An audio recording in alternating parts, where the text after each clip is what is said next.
आज की वीडियो में हम बात करेंगे इडिपस रेक्स की, जिसको लिखा है सोफोक्लीज ने।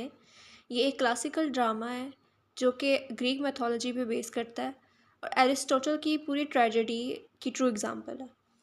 सो स्टोरी स्टार्ट करते हैं। सबसे पहले इसमें एक दो कैरेक्टर आते हैं, king Laius and queen Jocasta. King Laius and queen Jocasta kingdom Thebes के किंग एंड क्वीन है। इनका एक बेटा होता है इडिपस।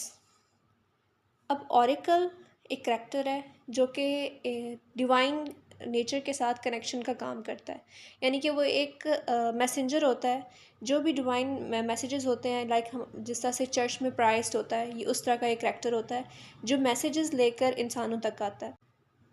ये ऑरिकल किंग एंड क्वीन को एक प्रोफेसी बताता है। प्रोफेसी मतलब जो भी फ्यूचर में होगा, या फेट कह लें उसको, इडिपस के बारे में, कि इडिपस अपनी फादर को किल करेगा, यानी किंग लाइस को किल करेगा और जोकास्टा से शादी कर लेगा, अपनी मदर से शादी कर लेगा। किंग एंड क्वीन जैसे ये बात सुनते हैं, वो क्या करते हैं, वो इडिपस को एक सर्वेंट को दे देते हैं और उससे कहते हैं कि इसको पहाड़ों में छोड़ा है। लेकिन वो सर्वेंट काइंडनेस दिखाता है, सॉफ्ट हार्टेड होता है। वो उसको मारने के बजाय या पहाड़ों पे छोड़ने के बजाय वो किसी और किंग एंड क्वीन को ये इडिपस को सौंप देता है। उस किंग का नाम पॉलीबस था। अब क्या होता है, पॉलीबस ही उसकी टेक केयर करता है और उसको बड़ा करता है। वक्त गुजरने के साथ साथ इडिपस अब बड़ा हो जाता है।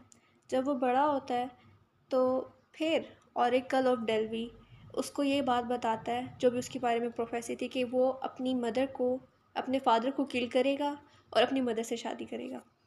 तो जब ये बात उसको पता चलती है, तो क्योंकि उसके अकॉर्डिंग जो किंग पॉलीबस है वो उसका रियल फादर है, और रियल फादर और मदर वही हैं जिनके पास वो पला बड़ा है, तो वो किंगडम छोड़ के चला जाता है। रास्ते में वो कई जंगें लड़ता है। जंग लड़ने के दौरान वो क्रॉस रोड पे एक किंग को कत्ल कर देता है, किल कर देता है, और ये मैं आपको बाद में बताऊंगी क्योंकि वो किंग कौन था। इसके अलावा फिर भी वो जंगें लड़ता रहता है। जंगें लड़ते लड़ते वो एक जगह पे पहुंच जाता है जहाँ पर एक प्लेग थी। प्लेग एक डिज़ीज़ है जो कि जिससे लोग मर रहे थे। और लेकिन उस जगह पे एंटर होने से पहले उसको एक मॉन्स्टर का सामना करना पड़ता है, जो कि है स्फिंक्स। स्फिंक्स ग्रीक मैथोलॉजी में एक क्रिएचर है जो कि लाइन शेप उसकी बॉडी होती है, लेकिन उसके विंग ईगल की तरह होते हैं। अब क्या होता है कि उसकी ऐसे टिपिकल फाइट नहीं होती स्फिंक्स से, लेकिन स्फिंक्स जो है वो हर इंसान से एक रिडल पूछता होता है और आज तक उसका किसी ने जवाब नहीं दिया होता।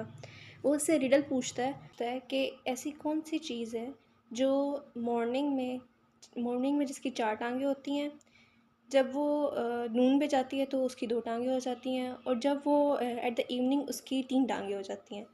तो इडिपस उसका रिप्लाई करता है कि वो एक मैन है, क्योंकि मैन अपनी चाइल्डहुड में वो चार टांगों पे क्रॉल करता है। जब वो अडल्ट होता है तो दो टांगों पे चलता है, और जब वो बूढ़ा हो जाता है तो वो स्टिक की मदद से चलता है।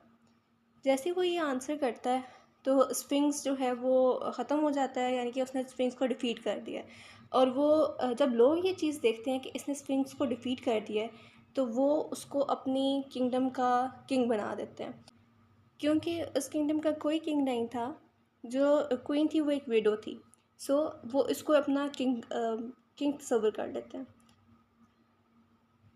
और फिर क्या होता है कि ये इडिपस उस किंगडम की क्वीन से शादी कर लेता है। जब इडिपस उस किंगडम की क्वीन से शादी करता है, तो उनके टाइम पास होता है, और उनके वक्त गुजरने के साथ साथ उनके चार बच्चे भी हो जाते हैं। फिर इनके पास आता है टायरसिस। टायरसिस एक प्रॉफिट है जो कि ब्लाइंड था, और ब्लाइंड प्रॉफिट होने के बावजूद वो फ्यूचर देख सकता था। तो वो इडिपस को उसके फ्यूचर के बारे में बताता है, और वो कहता है कि इस एडिपस ने इसको बुलाया होता है ताकि पता चल सके कि ये प्लेग डिजीज़ क्यों है और वो अभी तक ख़त्म क्यों नहीं हुई, हालांकि उसने स्फिंक्स को ख़त्म कर दिया है। अब उस किंगडम में जो प्लेग डिजीज़ है उसको ख़त्म करने की वजह पीछे क्या है, तो ट्राइसिस उसको बताता है कि ये बेसिकली एक कर्स है इस किंगडम पे, क्योंकि आप लोगों के बीच एक आदमी है जिसने सिन किया है, और जब उसका सिन सामने आएगा और उसको पनिशमेंट मिल जाएगी तो तो ये प्लेग डिजीज़ ख़त्म हो जाएगी। कुछ अर्से बाद क्वारंटाइन मैसेंजर आता है। क्वारंटाइन वही किंगडम है जहाँ से पर ये इडिपस पला भरा है, और उसका जो किंग था वो पॉलीबस था। तो जब वो आता है मैसेंजर, वो इनको इडिपस को बताता है कि जो आपके फादर हैं उनकी डेथ हो चुकी है। जब एडिपस ये सुनता है तो वो कहता है कि जो मेरे साथ जो प्रोफेसी चल रही थी कि मैं अपने फादर को खुद कत्ल करूँगा, तो वो प्रोफेसी तो झूठी साबित हो गई, क्योंकि उसके एडिपस को यही लग रहा था कि वही उसके असली फादर हैं। तो यहाँ पर ये मैसेंजर ये बात रिवील करता है कि वो असल में आपके फादर नहीं थे।